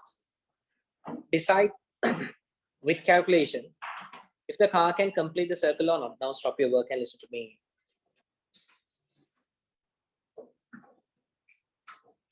Okay. Now guys, we already have spoken about this. I told you, when this toy car is moving, it has the highest contact force at the bottom. Correct? It has the highest contact force when it is at the bottom. So as it is moving along this track, the contact force will reduce, and it will become minimum at this point. Correct? When it reaches that point, if the contact force is 0, what will happen to the car? It will fall. Won't be able to complete. Correct? Because weight will Contact be more. force is 0 means there's no contact between the car and the track. It will fall down. So the requirement for this car to complete the circle is, at this point, the contact force needs to be more than 0. Am I right? If at that point the contact force is more than 0, that means if there is a contact between the car and the track, if it passes that point, then definitely it will pass the circular track, complete the circular track. So this is the critical point. Am I right? So what we need to check is, what is the contact force at this point?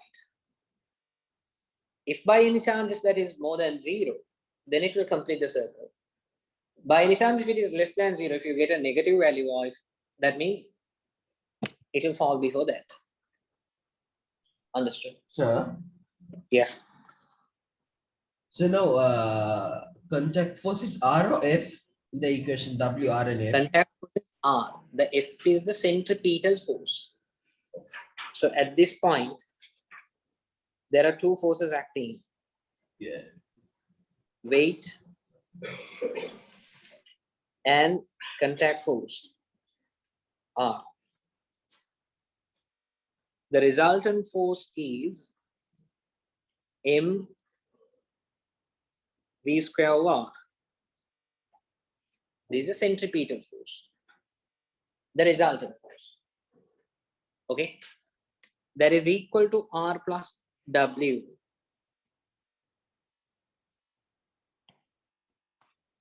So R plus, what is the W? What is the mass? Half a kilogram. So 0.5 into 9.81. That is the W. That's equal to M is 0.5. What is the V, guys? No. 7 was at the bottom, no? At the top, did we find the V? We should find, no? No, but I can. Now look at this, will you? Listen to me carefully. Guys, at the highest point, what is the kinetic energy? 2.44. Listen to this carefully. Kinetic energy is 2.44 at the highest point. That is a half mv square. So if half mv square is 2.44, what is this mv square? Multiply that by 2, right? 2 into 2.44. That divided by what is the R? 1. Understood? Kinetic energy is half mv square, that is 2.44. So the mv square is twice of that. So R plus half into 9.81 will be 4.905, 4.91. 2 into 2.44, that is 4.88. So the R we are getting 4.88 minus 4.91. Unfortunately, it's negative. Okay, so that means this car will not complete the cycle, will not complete the circular track. Exactly, yeah.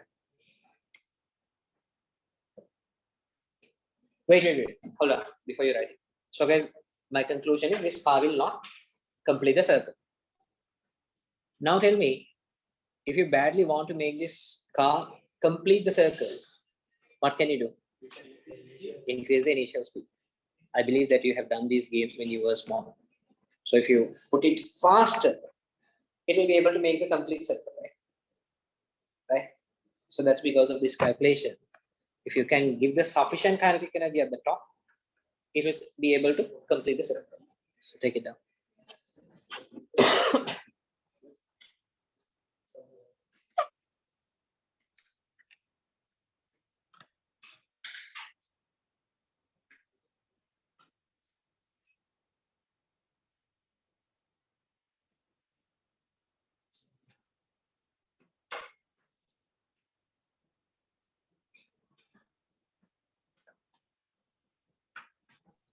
Sir, Huh? so there's someone asking why is it 2.44? We already found in the previous part, the kinetic energy at the highest point is 2.44. That is half mv square. So half mv square is 2.44 means here what I want is the mv square. That's why I have taken 2 into 2.44.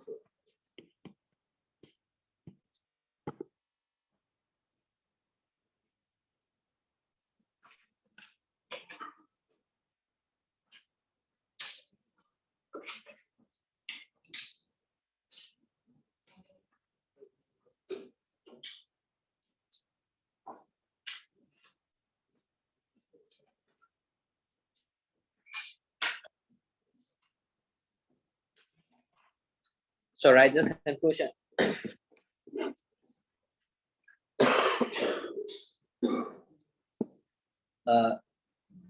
The contact force at the highest point. Contact force at the highest point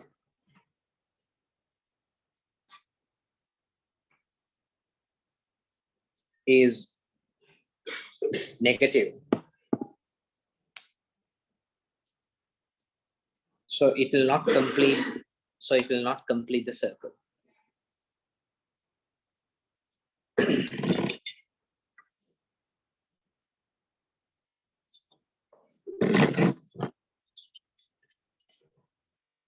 Okay.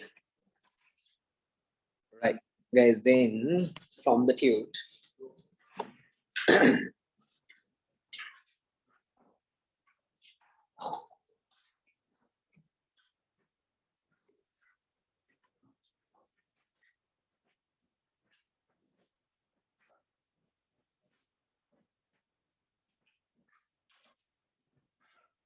Guys, turn to question number 7.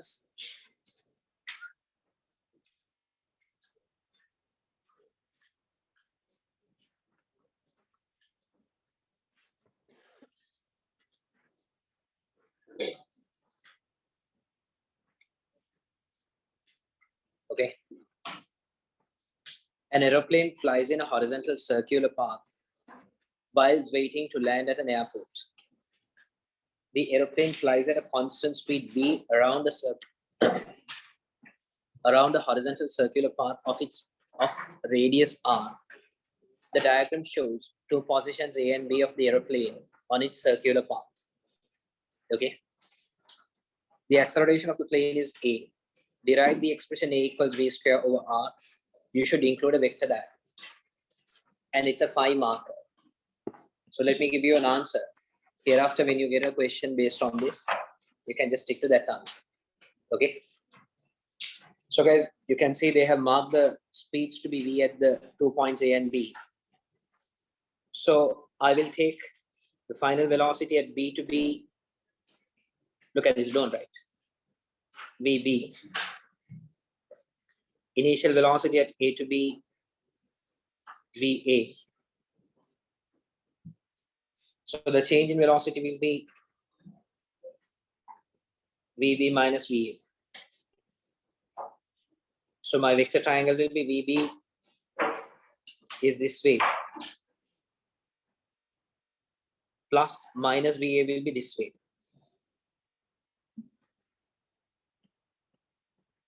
Okay. So the vector triangle is going to be VB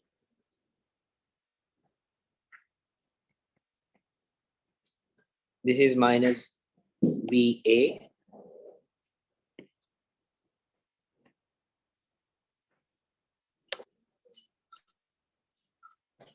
so this will be the difference, the change in velocity, delta V. Okay.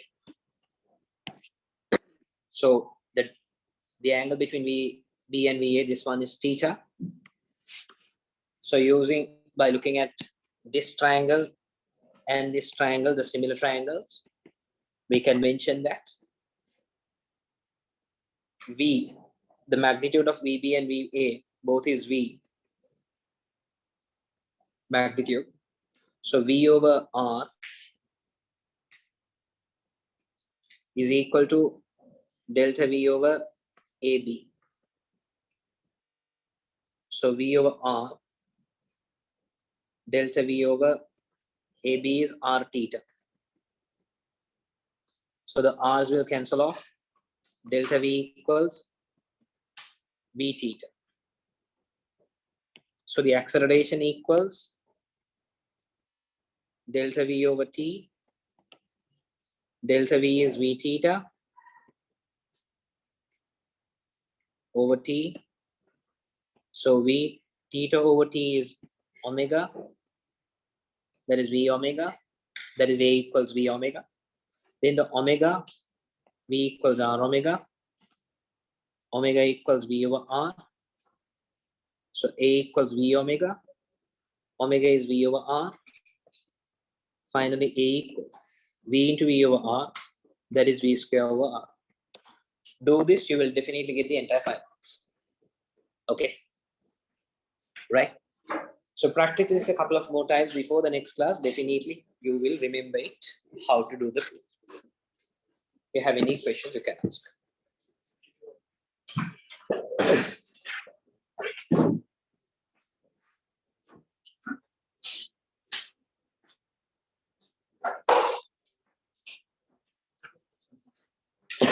Well, next week we are starting with a new topic, which will be electric and magnetic fields.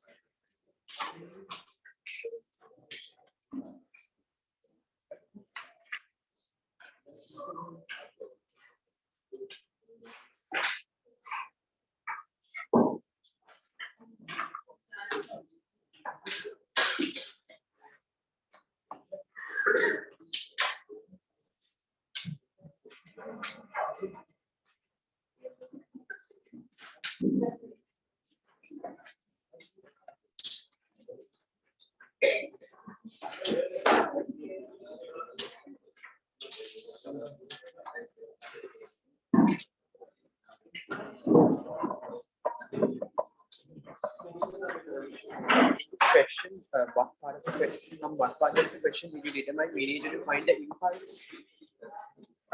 Because impulse is equal to change in momentum. Right? Oh, wait. Mark the question for homework. Wait. Wait. Yeah. I never told the class is over. So wait, sir, I'm still writing, sir. I'm still writing, sir. Yeah.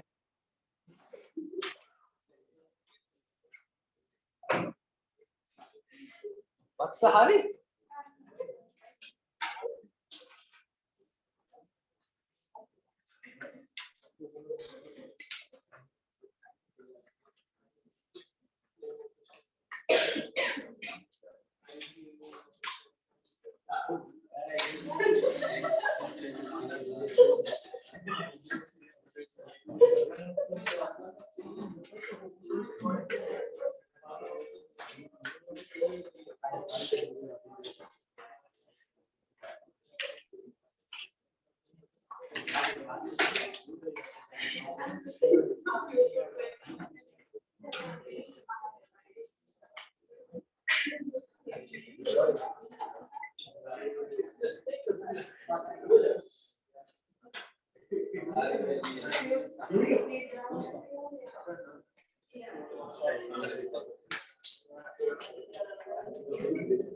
Okay, right.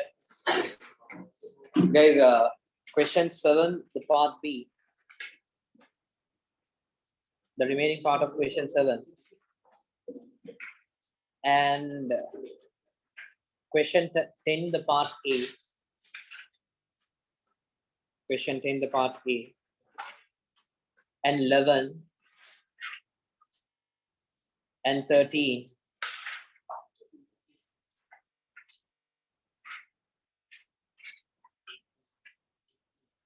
Seventeen, 18, 18. So try these. You might be able to do it, might not be able to, but try it. Don't just come without trying. I will anyway do these questions. Please try and come. And we'll start with a new topic next class. That's it for the day. Bye. See you. Take care. Have a nice weekend. Thanks, sir. So you will see.